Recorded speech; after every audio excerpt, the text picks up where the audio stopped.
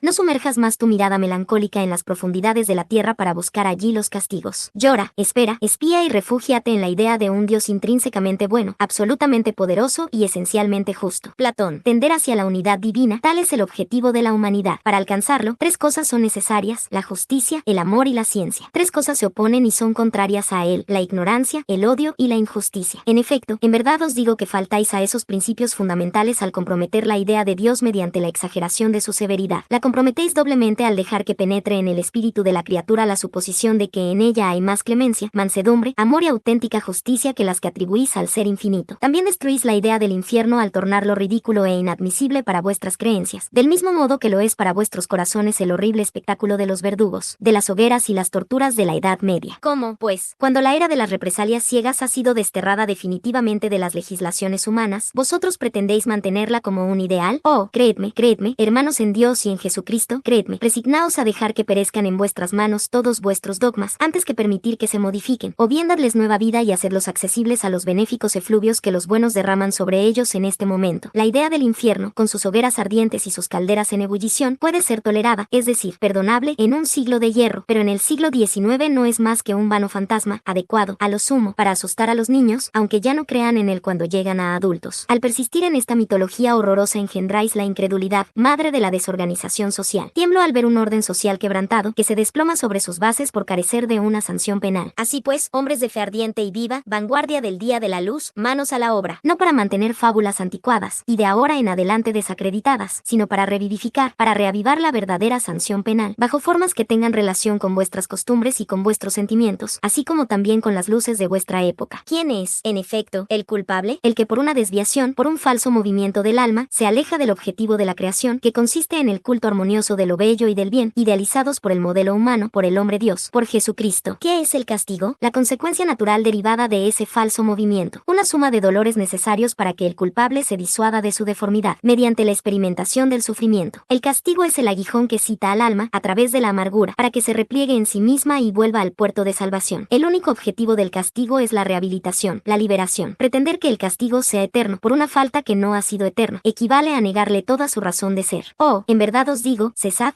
de establecer un paralelo, en cuanto a su eternidad, entre el bien, esencia del Creador, y el mal, esencia de la criatura. Hacerlo significaría crear una penalidad injustificable. Afianzad, por el contrario, la disminución gradual de los castigos y de las penas mediante las transmigraciones, y consagraréis, mediante la razón aliada al sentimiento, la unidad divina. Pablo, apóstol. Se pretende incitar al hombre al bien y desviarlo del mal con el estímulo de las recompensas y con el temor de los castigos. No obstante, si esos castigos son presentados de modo que la razón se rehúse a creer en ellos, no ejercerán sobre él ninguna influencia. Lejos de alcanzar ese objetivo, solo se logrará que el hombre lo rechace todo, tanto la forma como el fondo. Por el contrario, si se le presenta el porvenir de una manera lógica, lo aceptará. El espiritismo le ofrece esa explicación. La doctrina de la eternidad de las penas, en su sentido absoluto, hace del Ser Supremo un Dios implacable. Sería lógico decir que un soberano es muy bueno, muy benévolo e indulgente, y que solo quiere la felicidad de quienes lo rodean, pero que al mismo tiempo es celoso, vengativo, inflexible en su rigor, y que castiga con el suplicio extremo a las 3/4 partes de sus súbditos por una ofensa o una infracción a sus leyes, incluso a los que las han transgredido porque no las conocían. ¿No sería eso una contradicción? Ahora bien, ¿puede Dios ser menos bueno que un hombre? Aquí se presenta otra contradicción. Dado que Dios todo lo sabe, sabía que al crear un alma ésta transgrediría su ley. Por consiguiente, esa alma ha estado, desde su formación, destinada a la desdicha eterna. ¿Es esto posible? ¿Es racional? En cambio, con la doctrina de las penas en su sentido relativo, todo se justifica. Así, Dios sabía sin duda que esa alma transgrediría su ley, pero le dio los medios de esclarecerse a través de su propia experiencia, de sus propias faltas. Es necesario que el alma espíe sus errores para estar mejor afirmada en el bien. Con todo, la puerta de la esperanza no se le cierra jamás, y Dios hace que el momento de su liberación dependa de los esfuerzos que ella haga para alcanzarla. Esto es lo que todos están en condiciones de comprender, lo que la lógica más rigurosa puede admitir. Si las penas futuras hubiesen sido presentadas desde ese punto de vista, habría muchos menos escépticos. En el lenguaje vulgar, la palabra eterno suele ser empleada, en sentido figurado, para designar algo que se prolonga mucho y cuyo término no es previsible, aunque se sepa muy bien que dicho término existe. Decimos, por ejemplo, los cielos eternos de las altas cumbres, o de los polos, aunque sepamos, por un lado, que el mundo físico tendrá fin y por otro, que el estado de esas regiones puede cambiar debido al movimiento normal del eje de la Tierra, o a causa de un cataclismo. La palabra eterno, en ese caso, no significa, pues, perpetuo hasta lo infinito. Así, cuando sufrimos una enfermedad prolongada decimos que nuestro mal es eterno. Por consiguiente, ¿qué tiene de extraño el hecho de que algunos espíritus, que sufren durante muchos años, siglos y hasta milenios, digan lo mismo? No olvidemos, sobre todo, que dado que su inferioridad no les permite ver el final del camino, creen que sufrirán para siempre y que eso es un castigo para ellos. Por lo demás, la doctrina del fuego material, de las hogueras y los tormentos que fueron extraídos del tártaro del paganismo, en la actualidad ha sido completamente abandonada por la alta teología, y solo en las escuelas esos horrorosos cuadros alegóricos son enseñados como verdades positivas, por algunos hombres más celosos que instruidos. Además, lo hacen sin ningún éxito, porque esas jóvenes imaginaciones, cuando se hayan recuperado del terror que les impusieron, habrán de aumentar el número de incrédulos. La teología reconoce hoy en día que la palabra fuego es empleada en sentido figurado y que debe entenderse como un fuego moral. Véase el párrafo 974. Aquellos que, como nosotros, han seguido a través de las comunicaciones espíritas las peripecias de la vida y los padecimientos de ultratumba, han podido convencerse de que, aunque esos padecimientos no tienen nada de material, no por eso son menos desgarradores. Incluso con respecto a su duración, algunos teólogos comenzaron a admitir la doctrina de las penas en el sentido restrictivo indicado más arriba, y piensan que, en efecto, la palabra eterna se refiere a las penas en sí, como consecuencia de una ley inmutable, y no a la aplicación de esas penas en cada individuo. El día en que la religión admita esta interpretación, tanto como algunas otras que, del mismo modo, son la consecuencia del progreso de las luces, recuperará muchas de las ovejas descarriadas. Resurrección de la carne. El dogma de la resurrección de la carne es la consagración del dogma de la reencarnación que enseñan los espíritus. ¿Cómo pretendéis que sea de otro modo? Sucede con esas palabras lo mismo que con tantas otras. Solo parecen irracionales para algunas personas, porque se las toma al pie de la letra. Por esa razón conducen a la incredulidad. No obstante, dadles una interpretación lógica y aquellos a quienes llamáis librepensadores las admitirán sin dificultad, precisamente porque reflexionan. No os engañéis al respecto. Esos librepensadores no aspiran a otra cosa más que creer. Como los demás, o tal vez más aún, ellos tienen sed del porvenir, pero no pueden admitir lo que la ciencia refuta. La doctrina de la pluralidad de las existencias es conforme a la justicia de Dios. Solo esa doctrina puede explicar lo que, sin ella, es inexplicable. ¿Cómo pretenderíais que ese principio no formase parte de la religión misma? En ese caso, la Iglesia, mediante el dogma de la resurrección de la carne, enseña también la doctrina de la reencarnación. Es evidente. Esa doctrina es, por otra parte, la consecuencia de muchas cosas que han pasado inadvertidas y que no tardarán en ser comprendidas en ese sentido. En poco tiempo más habrá de reconocerse que el espiritismo resalta a cada paso del texto mismo de las Sagradas Escrituras. Los espíritus no vienen, pues, a destruir la religión como algunos pretenden. Vienen, por el contrario, a confirmarla, a sancionarla mediante pruebas irrefutables. No obstante, como han llegado los tiempos en que ya no se hace uso del lenguaje figurado, los espíritus se expresan sin alegorías y atribuyen a las cosas un sentido claro y preciso, que no puede estar sujeto a ninguna falsa interpretación. Por esa razón, en poco tiempo, habrá más personas sinceramente religiosas y creyentes que las que hay en la actualidad. San Luis. La ciencia, en efecto, demuestra que la resurrección, conforme a la idea vulgar que se tiene de ella, es imposible. Se entiende que si los despojos del cuerpo humano se mantuvieran homogéneos, aunque se encontraran dispersos y reducidos a polvo, aún podrían volver a unirse en un momento dado, pero las cosas no suceden de ese modo. El cuerpo está formado por elementos diversos: oxígeno, hidrógeno, nitrógeno, carbono, etc. Por medio de la descomposición, dichos elementos se dispersan, pero con el fin de servir a la formación de nuevos cuerpos. Por consiguiente, una misma molécula de carbono, por ejemplo, habrá formado parte de la composición de muchos miles de cuerpos diferentes. Solo nos referimos a los cuerpos humanos, sin tener en cuenta los de los animales. Un mismo individuo tal vez tenga en su cuerpo moléculas que han pertenecido a hombres de las primeras edades de la humanidad. Esas mismas moléculas orgánicas que absorbéis con vuestros alimentos, tal vez provengan del cuerpo de otro individuo que habéis conocido, y así sucesivamente. Dado que la materia existe en cantidades limitadas, y que sus transformaciones se operan en cantidades ilimitadas, ¿de qué modo cada uno de esos cuerpos podría reconstituirse con los mismos elementos? En eso hay una imposibilidad material. Así pues, racionalmente, solo es admisible la resurrección de la carne como una imagen que simboliza el fenómeno de la reencarnación. En tal caso, no habrá nada que afecte a la razón o que se encuentre en contradicción con los datos de la ciencia. Es cierto que, según el dogma, esa resurrección solo tendrá lugar en el final de los tiempos, mientras que, conforme a la doctrina espírita, ocurre a diario. Sin embargo, ¿no hay también en ese cuadro del juicio final una grandiosa y bella imagen que oculta, bajo el velo de la alegoría, una de esas verdades inmutables que ya no encontrarán más escépticos cuando sea restablecida en su verdadero sentido? Meditemos sobre la teoría espírita acerca del porvenir de las almas y de su suerte como consecuencia de las diferentes pruebas que deben sufrir, y veremos que, con excepción de la simultaneidad, el juicio que las condena o las absuelve no es una ficción, tal como piensan los incrédulos. Observemos, también,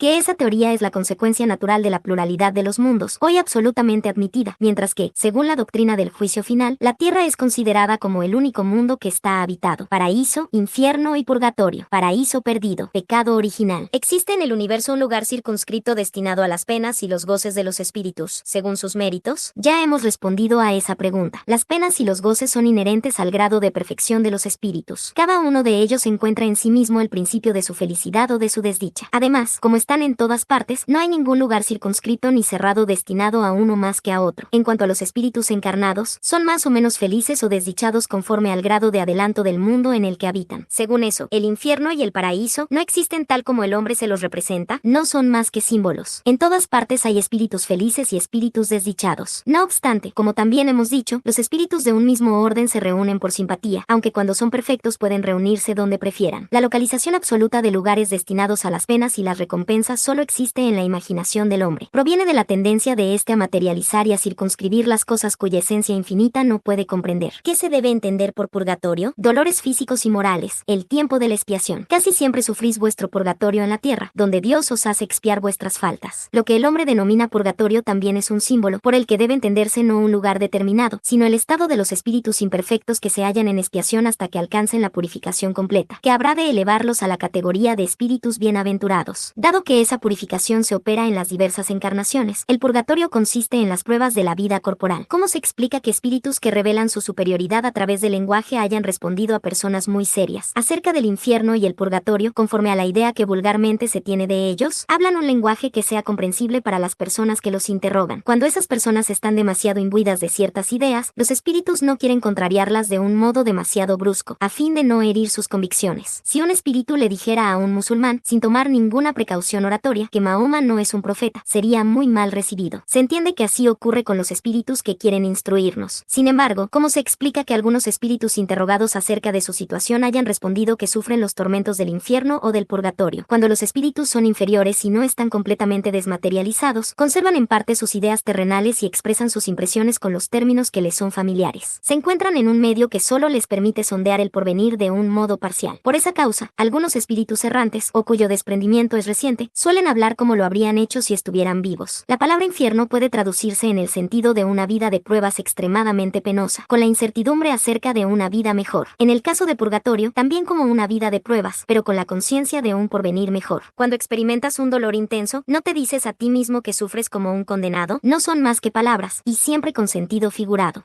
¿Qué se debe entender por alma en pena? Un alma errante, que sufre sin la certeza de su porvenir, y a la cual podéis procurar el alivio que a menudo solicita cuando acude a comunicarse con vosotros. ¿En qué sentido se debe entender la palabra cielo? ¿Acaso crees que es un lugar como los campos elíseos de los antiguos, donde los espíritus buenos están amontonados confusamente y cuya única preocupación reside en disfrutar durante la eternidad de una felicidad pasiva? No, el cielo es el espacio universal, son los planetas, las estrellas y los mundos superiores donde los espíritus gozan de la plenitud de sus facultades, sin padecer las tribulaciones de la vida material ni las angustias inherentes a la inferioridad. Espíritus han dicho que habitan en el cuarto cielo, en el quinto cielo, etcétera. ¿A qué se referían con esas palabras? Vosotros les preguntáis en qué cielo viven porque tenéis la idea de que hay muchos cielos dispuestos como los pisos de una casa. En ese caso, ellos os responden de acuerdo con vuestro lenguaje. No obstante, para ellos esas palabras tales como cuarto o quinto cielo expresan grados de purificación, por consiguiente, de felicidad. Sucede lo mismo que cuando se le pregunta a un espíritu si se encuentra en el infierno. Si es desdichado, dirá que sí, porque para el infierno es sinónimo de sufrimiento. Con todo, sabe muy bien que no se trata de una hoguera. Un pagano habría dicho que estaba en el Tártaro. Lo mismo sucede con otras expresiones análogas, tales como ciudad de las flores, ciudad de los elegidos, primera, segunda o tercera esfera, etc., que solo son alegorías empleadas por ciertos espíritus, a veces como símbolos, otras porque ignoran la realidad de las cosas e incluso las más simples nociones científicas. Conforme a la idea restringida que se tenía antaño acerca de los lugares de penas y de recompensa, sobre todo porque se creía que la Tierra era el centro del universo y que el cielo formaba una bóveda en la que había una región para las estrellas, se ubicaba el cielo arriba y el infierno abajo. De ahí las expresiones subir al cielo, estar en lo más alto del cielo, ser precipitado a los infiernos. En la actualidad, en cambio, la ciencia ha demostrado que la Tierra no es más que uno de los mundos más pequeños entre otros tantos millones, sin ninguna importancia en especial. Ha determinado la historia de su formación y descrito su constitución. Ha probado que el espacio es infinito y que no hay arriba ni abajo en el universo. Por todo eso, ha sido preciso renunciar a ubicar el cielo por encima de las nubes y el infierno en las regiones profundas de la tierra. En cuanto al purgatorio, no se le asignaba ningún lugar en especial. Le estaba reservado al espiritismo ofrecer acerca de todos estos asuntos la explicación más racional, la más grandiosa y, al mismo tiempo, la más consoladora para la humanidad. Por consiguiente, podemos afirmar que somos portadores de nuestro infierno y nuestro paraíso. En cuanto a nuestro purgatorio, lo encontramos en la encarnación, en nuestras vidas corporales o físicas. ¿En qué sentido hay que entender estas palabras de Cristo? Mi reino no es de este mundo. Al responder de ese modo, Cristo hablaba en un sentido figurado. Quería decir que solo reina en los corazones puros y desinteresados. Cristo está en todas partes donde prevalece el amor al bien. Con todo, los hombres ávidos de las cosas de este mundo y apegados a los bienes de la tierra no están con él. ¿El reino del bien podrá algún día establecerse en la tierra? El bien reinará en la tierra cuando, entre los espíritus que acuden a habitar en ella, los buenos prevalezcan sobre los malos. Entonces harán que reinen el amor y la justicia, que son la fuente del bien y de la felicidad. Mediante el progreso moral y la práctica de las leyes de Dios, el hombre atraerá a la tierra a los espíritus buenos y alejará a los malos. No obstante, estos últimos solo habrán de dejarla cuando el hombre haya desterrado de sí el orgullo y el egoísmo. La transformación de la humanidad ha sido predicha, y vosotros presenciáis ese momento, que es apresurado por los hombres que contribuyen al progreso. Esa transformación se llevará a cabo mediante la encarnación de espíritus mejores, que constituirán en la tierra una nueva generación. Entonces, los espíritus de los malvados, a quienes la muerte ciega a diario, al igual que todos los que intenten detener la marcha de los acontecimientos, serán excluidos de la tierra, pues se hallarían fuera de lugar entre los hombres de bien, cuya felicidad perturbarían. Esos espíritus irán a mundos nuevos, menos adelantados, para cumplir misiones penosas en las que podrán trabajar para su propio adelanto, al mismo tiempo que lo harán para el adelanto de sus hermanos aún más atrasados que ellos. ¿No veis en esa exclusión de los malvados, que deberán abandonar la tierra transformada, la sublime alegoría del paraíso perdido, y en el hombre que vino a la tierra en condiciones semejantes, trayendo consigo el germen de sus pasiones y los rasgos de su inferioridad? La alegoría no menos sublime del pecado original, considerado desde ese punto de vista. El pecado original alude a la naturaleza aún imperfecta del hombre, que de ese modo solo es responsable de sí mismo y de sus propias faltas, pero no de las de sus padres. Así pues, todos vosotros, hombres de fe y de buena voluntad, trabajad con celo y con valor en la magna obra de la regeneración, porque cosecharéis centuplicado el grano que hayáis sembrado. Desdichados los que cierran los ojos a la luz, porque preparan para sí mismos largos siglos de tinieblas y decepciones. Desdichados los que cifran sus alegrías en los bienes de la tierra, porque las privaciones que soportarán serán mayores que los goces que hayan tenido. Desdichados, sobre todo, los egoístas, porque no encontrarán a nadie que los ayude a cargar el fardo de sus miserias. San Luis.